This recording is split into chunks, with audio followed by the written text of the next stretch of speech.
PM Assam के दौरे पर थे और अब अरुणाचल के दौरे पर हैं। रात को प्रधानमंत्री काजीरंगा पार्क में ही रुके थे और प्रधानमंत्री नरेंद्र मोदी की जंगल सफारी की नई तस्वीरें सुबह सुबह आ गईं। आज सुबह ही प्रधानमंत्री ने असम के काजीरंगा नेशनल पार्क में जंगल सफारी की है। ये आपको हम 4 तस्वीरें दिखा रहे हैं। देखिए, प्रधानमंत्री पहले खुली जीप पर सफारी करते हुए नजर आते हैं, फिर हाथी की सवारी उन्होंने की और रात के वक्त काजीरंगा नेशनल पार्क में रुकने वाले देश के पहले प्रधानमंत्री बन गए हैं मोदी। अब पीएम अरुणाचल में है, जैसा कि आपको हम जानकारी दे रहे हैं, और जहां अब सुरंग का भी उद्घाटन उन्होंने किया है। पीएम का नॉर्थ ईस्ट का यह दौरा काफी अहम है। इस बार भारतीय जनता पार्टी का खास फोकस नॉर्थ ईस्ट पर है। 370 अगर क्रॉस करना है एनडीए को, अगर 400 पार करना है तो नॉर्थ ईस्ट और मिशन साउथ बहुत इंपॉर्टेंट है बीजेपी के नजरिए से। ये तस्वीरें देखिए, प्रधानमंत्री हाथी पर सवार और फोटोग्राफी का आनंद लेते हुए आपको नजर आते हैं। गन्ना खिला रहे हैं गजराज को, हाथी को। तो पीएम का ये जंगल safari, Kaziranga national park, Assam की ये तस्वीरें। 2 दिन के दौरे पर, नॉर्थ ईस्ट के दौरे पर थे और ये खुद प्रधानमंत्री ने फोटोग्राफी की है। ये देखिए, सबसे मुलाकात जो फॉरेस्ट ऑफिसर्स हैं उनसे भी मुखातिब होते हुए पीएम, ये खासियत भी है। और जो वो वॉच टावर है आप देख रहे हैं, उस पर भी चढ़ गए प्रधानमंत्री और वहां से फोटोग्राफी का लुत्फ उठाते हुए दिखे। और इसी के साथ नॉर्थ ईस्ट को 18,000 करोड़ की विकास परियोजनाओं की भी सौगात दी है, जिसमें सेला टनल भी शामिल है।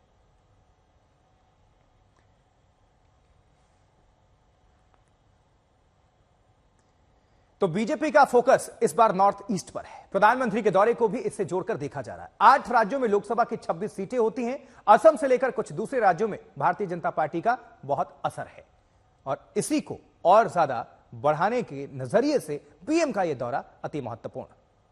असम और अरुणाचल के दौरे पर, जहां नॉर्थ ईस्ट के विकास को और उन्होंने गति प्रदान की है और सेला टनल का भी उद्घाटन कर दिया है प्रधानमंत्री ने। इससे कनेक्टिविटी काफी बढ़ जाएगी। अब त्रिपुरा, मेघालय, नागालैंड, कुल देखिए असेंबली कितने हैं, 180 सीटें यहां से आती हैं विधानसभा की। कुल 8 राज्यों की अगर मिला लें तो लोकसभा की 26 सीटें आती हैं। बीजेपी गठबंधन के पास कितने, 71, और सिर्फ बीजेपी के खाते में ही अकेले 46 सीटें आती हैं। यानी कि नॉर्थ ईस्ट की जो जनता का भरोसा है वो प्रधानमंत्री पर, उनकी पार्टी पर, एनडीए पर। 3 राज्यों में अब देखिए अच्छी खासी तादाद भी आपको नजर आ रही है। अरुणाचल प्रदेश की राजधानी ईटानगर, और ईटानगर पर यहां देखने और सुनने के लिए प्रधानमंत्री को अच्छी खासी तादाद में जनता भी वहां पर पहुंची हुई है। और पीएम की जो जंगल सफारी हुई है आज काजीरंगा में, वो तो तस्वीरें आपको हमने दिखा दी। और साथ ही पेमा खांडू, अरुणाचल के मुख्यमंत्री, वहां पर मौजूद और उनको सम्मानित भी किया गया। और ये लगातार आपको भी याद होगा, सफारी करते रहे हैं, लुत्फ उठाते रहे हैं प्रधानमंत्री नरेंद्र मोदी। जानवरों के प्रति भी उनका प्यार जो है, वो प्रेम, वो किसी से छुपता नहीं है।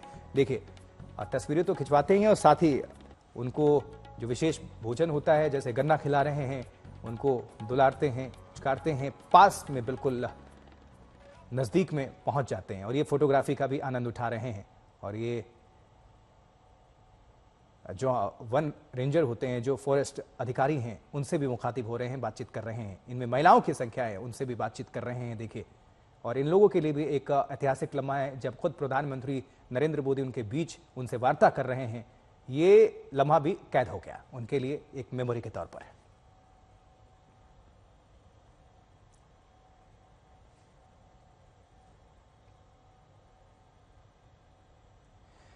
चलिए अब रुक करेंगे अनुपम मिश्रा का, ज्यादा जानकारी के साथ हमारे सहयोगी जुड़ चुके हैं। अनुपम, विकास की गति को तो और बढ़ा रहे हैं प्रधानमंत्री। जंगल सफारी भी उन्होंने किया, ईटानगर में जनसभा को संबोधित भी किया और लगे हाथों विपक्ष को भी आड़े हाथों ले लिया, जोरदार प्रहार किया है। तो अब जो 26 लोकसभा सीटें आती हैं 8 राज्यों में नॉर्थ ईस्ट में, उस पर कितना प्रभाव पड़ेगा नरेंद्र मोदी के, प्रधानमंत्री नरेंद्र मोदी के इस दौरे से जोड़कर अगर देखा जाए तो? ये देखिए, लोकसभा चुनाव से पहले प्रधानमंत्री नरेंद्र मोदी का ये दौरा, जहां वो 2 राज्यों का दौरा कर रहे हैं, अरुणाचल प्रदेश और असम, काफी महत्वपूर्ण है। अब अगर राजनीतिक दृष्टि से देखा जाए तो 26 सीटें हैं और इनमें से सबसे ज्यादा सीट अगर कहीं पे है तो वो है असम में, 14 सीटें हैं। और इस बार जो बीजेपी है असम में, वो उसका दावा है, खास तौर पर जो मुख्यमंत्री हेमंत बिस्वा शर्मा का दावा है कि 11 से 12 सीटें 14 में से वो हासिल कर सकते हैं। तो इन सब के बीच में ये दौरा बहुत महत्वपूर्ण महत्वपूर्ण है, और उसमें सबसे महत्वपूर्ण है आज जो लचित बोरफुकान का जो स्टैचू आज अनवील होने वाला है, वो काफी महत्वपूर्ण है। दरअसल हमें इतिहास भी थोड़ा समझना होगा। जी। लचित बोरफुकान को हमेशा से देखा जाता रहा है कि सरायघाट की लड़ाई उन्होंने जीती थी, और जहां पर मुगलों को उन्होंने परास्त किया था 16वीं शताब्दी में। तो एक तरह से बीजेपी ये लचित बोरफुकान का जो स्टैचू अनवील कर रहे हैं, 125 फुट का जो स्टैचू है, उससे एक बात बीजेपी साबित करना चाह रही है कि जो मुगल थे, मुगल को रोकने के लिए लचित बोरफुकान का जो संघर्ष था वो काफी महत्वपूर्ण था। तो राजनीतिक दृष्टि से भी ये काफी महत्वपूर्ण है। दूसरा जो बहुत महत्वपूर्ण है, सेला टनल का उद्घाटन। अब सेला टनल का जो उद्घाटन है वो सामरिक दृष्टि से बहुत ज्यादा महत्वपूर्ण है, क्योंकि जो तवांग है वो लगभग समुद्र तल से 10,000 फीट की ऊंचाई पर है, और भारत चीन और भारत तिब्बत जो सीमा है उसका सबसे सटा हुआ बड़ा शहर है। और एक वक्त में जब 1962 में चीन ने आक्रमण किया था तब तवांग पर कब्जा भी कर लिया था। तो ऐसे में सामरिक दृष्टि से तवांग बहुत ही महत्वपूर्ण है, लेकिन वहां तक पहुंचने के लिए आपको सेला जो पास है, लगभग 14,000 फीट की ऊंचाई पर है सेला पास, उसको पार करके जाना पड़ता है। और ये हर समय जो कनेक्टिविटी है वहां पे बहुत समस्या होती है, खासतौर पर जाड़ों में। 14,000 की फीट की ऊंचाई पर जाड़ों में बर्फ जम जाती है, बर्फबारी होती है। ऐसे में जो सेना के वाहन हैं, जो आम जो नागरिक हैं, उनको आने जाने में बहुत तकलीफ होती है। तो ऐसे में सेला टनल का जो कॉन्सेप्ट था वो यही था कि ऑल वेदर जो कनेक्टिविटी है उसको प्रोवाइड किया जाए, उसको प्रदान किया जाए, और उसी लिए ये टनल काफी महत्वपूर्ण है। दूसरा जो महत्वपूर्ण दृष्टिकोण है वो है कि चीन हमेशा से ही उस पार से भारतीय सेना की गतिविधियों पर नजर रखता आ रहा है। कितने वाहन जा रहे हैं, क्या जा रहा है, सामरिक दृष्टि से कौन सी गाड़ी जा रही है, कौन से आयुध जा रहे हैं। तो लेकिन अब ये जो सेना टनल बन जा रही है, इससे जो चीन का रडार है उसमें भी खलबली मच गई है। चीन को अब बड़ी मुश्किल होगी भारतीय सेना की गतिविधियों की जानकारी हासिल करने के लिए। एक तो भारत को ऑल वेदर कनेक्टिविटी मिल जा रही है, दूसरा समय कम लगेगा अब तवांग तक पहुंचने में, क्योंकि 14,000 फीट की ऊंचाई तक पहुंचकर फिर नीचे 10,000 फीट की ऊंचाई तक नीचे जाकर तवांग तक पहुंचना। जब ये उद्घाटन हो गया, प्रधानमंत्री ने उद्घाटन कर दिया, तब हम आप बातचीत कर रहे हैं और आप जानकारी पहुंचा रहे हैं।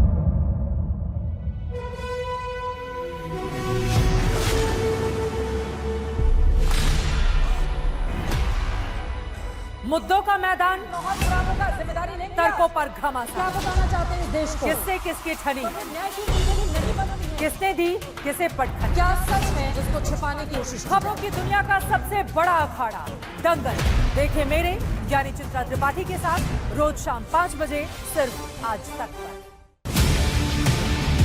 ना पक्ष ना विपक्ष, ना लेफ्ट ना राइट, ना मिर्च ना मसाला, खबरों का बोलबाला,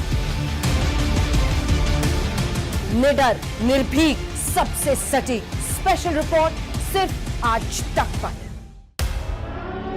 एयर रेड के ये सायरन समय समय पर आपको सुनाई देते हैं। शौर्य की, भारत और चीन के बीच साहस की, सभी बाढ़ग्रस्त इलाकों का हवाई सर्वेक्षण किया है। सरोकार की, गाजीपुर में किसान से बातचीत करें। संघर्ष की, कश्मीर को आगे बढ़ना होगा। संयम की, भावनाएं भड़की या दंगे भड़काए गए, सवालों की, जनता के लिए, जनता के द्वारा, जनता की दस्तक। श्वेता सिंह के साथ सिर्फ आज तक पर।